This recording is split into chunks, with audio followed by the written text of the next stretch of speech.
Maseches Kesubos Daf Samach Hey takes us to the end of the fifth parak of the Masechta, parak Alpha, and begins towards the end of the daf, begins the sixth parak Metzias Isha. So the Gemara is first going to be working through the lines of our Mishnah line by line, which discuss what items a man is obligated to provide for his wife as part of the mazonos.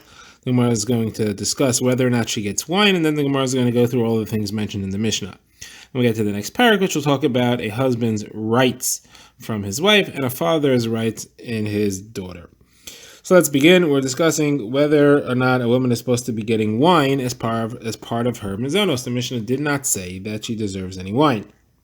So the Gemara discusses does she get wine or not, and the Gemara says it depends whether she is accustomed to drinking wine or not. If she is not accustomed to drinking wine, she should not be given any wine, because wine that's drunk, especially someone who's not used to it, brings a taivas tashmish. It'll bring a desire upon her, and she doesn't have a husband, so it's going to cause problems. Now that's a halacha that Rabbi Elazar said. And the Gemara brings a Mishnah that says that, well, that way as well. And our Mishnah seems to imply that by not listing wine is one of the things that's provided for her. Now, however, the Gemara says if she is accustomed to drinking wine, then she does get some wine. Now, the Gemara brings it from a brisa, and the Gemara has two explanations as to what the brisa means if she's accustomed to drinking wine. The first explanation is that she's not going to be affected by it because she's already used to it. The Gemara quotes a statement of Abaye, which the Gemara has a hard time explaining. The Gemara says, the statement says that if she's used to it, she gets 1. If she's not used to it, she gets 2. The Gemara says that doesn't make any sense. And the Gemara says what it means to say is that it depends whether her husband is present or not and what she's used to drinking with her husband. So if she's used to drinking, whatever she's used to drinking with her husband, she should drink 1 cup less without her husband. So if she's used to drinking 1 cup with her husband, when her husband's not around, she should drink 0. And if she's used to drinking 2 with her husband, when her husband's not around, she should drink only 1. Now, there we see the concept when her husband's around, there's less concern because she has him for attachments should she get a desire for that based on the wine. Now, they want a second shot. When we say regila, we mean that she should use it to cook. That is, if she's accustomed to cooking with wine, we give her wine to cook with, to put in the pot, not wine to drink. Now, the Gemara quotes on that Rabbi Avo, it's the name of Yochanan, that the Chachamim gave a psak for the daughter-in-law of Nakdimun ben Goryan to have 2 sa of wine to use to put in the pot, cooking wine. Now, she had said to them, you should give the same thing for your daughters, and they did not say amen. So machlok is whether she was blessing them because that was a large amount or cursing them because it was a small amount. They didn't say amen either way because she was a shemeres yava, meaning she had just lost her husband and therefore it was not a bracha in their respect, so they didn't say amen. Now, the Gemara brings a number of statements about women drinking wine, and then the Gemara brings a number of stories, 3 stories about women who claimed wine as part of their mazonos. So first of all, as far as women drinking the wine, we'd seen that you don't give wine to a woman as part of her mazonos, as part of her being supported. So Gemara says, why is that? That seems to be assuming that wine is not a necessary staple of a woman's diet. Gemara says, what's about the pasuk in Hosea, which says, Elcha acharei mahavai, and then it's talking about a woman who's chasing after her friends, and she says they're going to give me what I want, and at the end it lists the things that she needs.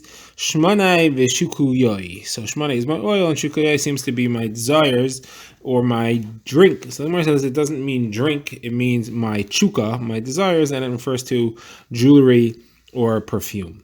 Now, versus Rav Yehuda ish kfar nevira. Some people say that it was kfar nefor chayo. He had a different pasuk to show that a woman doesn't drink wine. He learned it from Chana. So Chana, it says that acharei achla b'shilev acharei shosai. After her eating and after his drinking, they went up. Why does it talk about her eating and his drinking? So the Gemara says, what do you mean? What does that prove? So it says it proves that she ate, but she didn't drink. So it says, what do you mean? So the other way, it proves that he ate, but he didn't drink. It says she ate and he drank. So you think he only drank and he didn't eat? He did both. Someone says, no, the question is, why does it change language? It's talking about her, and all of a sudden it switches to talking about him when it refers to drinking. Why does it change to talking about him? Obviously because she didn't drink. So you see from there that women did not have the minute to drink. That's why she didn't drink. Now the Gemara has a statement that says women who drink wine, 1 cup is good, second cup is already disgusting, third cup she starts demanding tashmish from her husband, and the fourth cup she'll even demand it from a donkey in the street. Now Rava says that's only true if her husband's not around. That's when we don't give her wine to drink, but if her husband's around, then she has him for any desires she may have, and therefore is no problem. Gemara asks, why didn't Chana not drink wine then? Chana had her husband around. The Gemara says that's because they were on the road, and while traveling, tashmish is aser, and therefore it's considered as if her husband wasn't there. Now, 3 stories about women who wanted wine as part of their mizonos. The Gemara says Abaye's wife, after Abaye had died, she came to Rava in order to get her mizonos. And Rava set aside a set amount that she was supposed to get for everything, but he didn't set any wine. So she said, I want wine. And Rava said, I know Abaye very well. I know your husband very well. I knew that he didn't drink any wine. So she said, he drank a ton of wine. Not only did he drink wine, I used to measure out in a cup this big. I used to give him wine. I would pour wine for him. And in order to show how big, she stretched out her arms, and her sleeve slipped back and revealed her arm. And because of her beauty, the shine of her skin filled the room with light. So in order to make sure that he didn't have any harurim, Rava went to his own wife and asked for tashmish, and she understood that something had happened. So she said, who's in the basin today? And he said, Abaye's wife. Her name was Choma, Abaye's wife Choma. And so Rava's wife then went and hit her, chased her out of town, and said, you already killed 3 men. How many more do you plan to kill? You trying to find yourself another husband? Now the Gemara brings elsewhere that Abaye had paskin that the first 2 husbands of Choma who died did not make her a katlanis. Not hochsa katlanis is only twice, but Abaye was the 3rd one. He died when he married her as well. Okay, now the Gemara brings a second story, and that is the wife of Rav Yosef, the son of Rava, came from Nehemiah, the son of Rav Yosef, asked for Mazonos, and he gave her both Mazonos and wine because she was from Mechuzah, and people of Mechuzah commonly drink wine. And the third story is the wife of Rav Yosef, son of Rav Menashe of Devil, who came to Rav Yosef. She asked for Mazonos and wine, and he gave her. And then she asked for silk clothing, and they said, what do you need that for? And she said, so I should have covered and their herets from other people. Okay, this is a discussion about wine. Now the Gemara goes on to talk about the mattress. So the Mishnah has said she gets a bed, she gets a soft mat and a hard mat. The Gemara wants to know what is the mats for. The Gemara says it depends whether or not you need the mat on how the mattresses are made. If they're made by spreading out leather and filling it with stuffing, then you don't need it because it's comfortable. But if it's made by just having a net of ropes, then the branches will stick through and it's uncomfortable, and you need to have a mat to go on top of it. Now the Gemara says, do you need a pillow and a blanket? So the Gemara says it depends. The Gemara brings a machlokas about it. The Gemara asks, how is there a machlokas? It should depend on what she's accustomed to. The Gemara says, yes, it does depend on what they're accustomed to. If she's accustomed to it, then she gets it. If he's accustomed to it, that's a machlokas. If he's accustomed to it and she's not, does he have to provide it for her or not? Now, obviously, when he comes to visit her, when he's with her, he does have to provide it for her. The question is, when he leaves and he's having her be supported by a messenger, does he have to provide it then? So the machlokas is between Tanna Kama and Rabbi Nassan. Can he say, I'll bring it with me when I come and you'll have it whenever I come, or does he have to leave it behind so that he's for sure going to have it? Rabbi Nassan says he has to leave it with her because he may come Erev Shabbos and he's not going to have it, and he's going to be there for Shabbos and he's not going to have a pillow and blanket to sleep on, so he's going to take hers away. Not only is he going to take hers, he's even going to take her mat. And he owes her the mat. And therefore, he's got to have the pillow and blanket there so that he never has a problem bringing it, and he can have it when he comes. Gemara now moves on to the next 9 in the Mishnah, where we had seen that he has to provide her with clothing only once a year, but shoes 3 times a year. The Gemara says this Tana is stripped bare and has a lot of shoes. Why does she need shoes 3 times a year, but clothing she only gets once a year? So Gemara says this Tana lives in a mountainous region that they wear out their shoes very quickly, and that's why they get shoes 3 times a year. Clothing lasts. but shoes don't last. And the chiddush of the Tana is not that every place is like me. The chiddush is that if you're gonna give 3 times a year, do it on Yontif, so that she gets simcha from getting new shoes for Yontif. And how much clothing does she have to get? So the Gemara said the weight of 50 zuz. The Bai says this is 50 zuz pshiti. These are 1/8 of the standard zuz tsuri size. These are very small zuz. How do you know that? Because the Mishnah ends off and says this is how much the poorest person in Israel provides. If the poorest person doesn't have 50 zuz worth of clothing to give his wife and zuz tsuri every year. So it's got to be referring to less, and therefore it's the zuz pshiti. Okay, next thing Gemara says the leftovers. What happens with the leftover food, or what happens with clothing after they get worn out? So the leftover food goes back to the husband. The clothing after it gets worn out, the woman gets to keep that. What does she do with that? So Rachav explains, while she's in Nida, she's going to wear that. That way she's not wearing the same clothing b'tahara that she wore while she's in Nida, which may be repulsive to the husband. Now, Abaye said, if the husband has died and she's being supported by the Yarshim, then she shouldn't get the worn-out clothing. They get the worn-out clothing. If she doesn't need it, she should be repulsive to the Yarshim. We don't want her to be attractive to them. They're not her husband, and therefore it's fine that she wears them b'mei nidus and b'mei tahara. The Gemara moves on to the next line in the Mishnah where it says that she eats with him Friday night, and where it says, what does eat with him mean? Machlokas, if it refers to joining him for the Suda, real food, or if it refers to Tashmish, the Chiv Ona of Friday night. The Gemara says, if it's Chiv Ona, if it's Tashmish, what does it say? Ochelas. The Gemara says the word Ochelas, eating, is a euphemism for Tashmish, like the Pasuk says in Mishlei. Kain and Erech Isha min office. This is the way of a harlot, achla umachas apia v'amalei palti, and she eats and wipes her mouth and says I didn't do anything wrong. So you see that eating is a euphemism for tashmish. Okay, so that's the machlokas, and where it says if that's what it means, then what's pshat in the machlokas, which we have in a brisa, or Shimon ben Gamliel says it's not only Friday night but also Shabbos by day. So if it's tashmish, we don't do tashmish by day. The Gemara quotes of Huno said Yisrael kedoshim, you don't do tashmish during the day.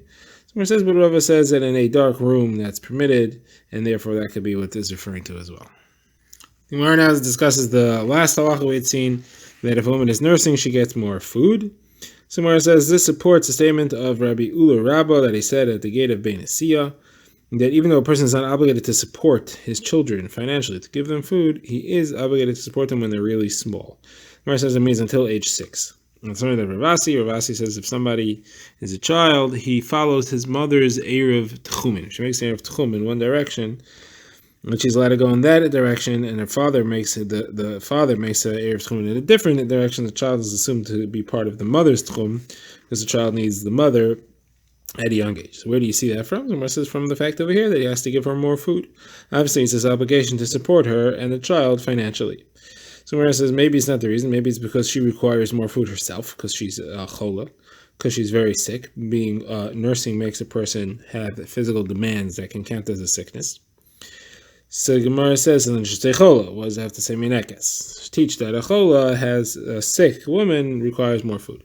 So Gemara says maybe it's to teach me that a standard nursing woman has that halachic status that she counts as being sick, and therefore she requires more. The Gemara ends off the parak by saying Rabbi Shua ben Levi says that she should get more wine if she's nursing because wine produces milk.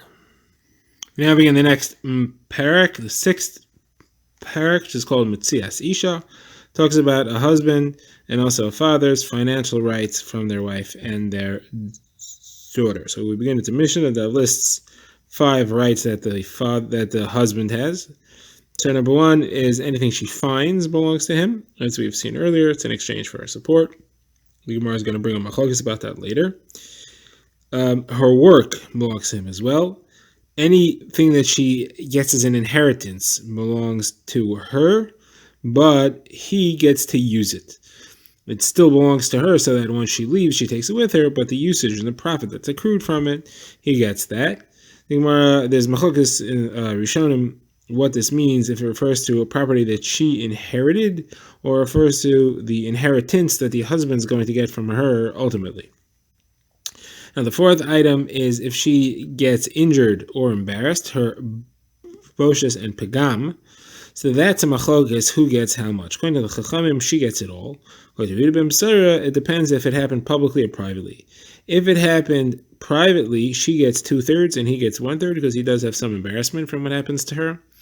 If it happened publicly, he gets more embarrassment because he's a public figure, and therefore he gets 2/3 and she only gets 1/3. Now, what you do with it is different because obviously she doesn't really have usage of her own property. So his, he gets right away. Hers, the money is taken and spent to purchase land. The land belongs to her, and he gets to use the fruits, whatever grows from that land. And the fifth right that he has is to be mefer, to cancel her vows, her nedarim. So the Gemara asks if this is all included in a brisa. The brisa lists the zechuyos of a father and the zechuyos of a husband. For the father, it says he can marry off his daughter when she's up to la nara with kesef, shtar, or bia. He gets her found objects. He gets her ma'asidayim. He can be made for her nedarim, and he's mekabel the get. That's what the husband can. That's what the father can do that the husband cannot do. Now, the brisa continues as he does not get any fruits from her Yerusha. That is, if she gets inheritance from somewhere else, she doesn't get any fruits. Now, it then says that the same rights apply to the wife, regarding the wife, as regarding the daughter, except for what's listed here as extra. So why does it have to be repeated?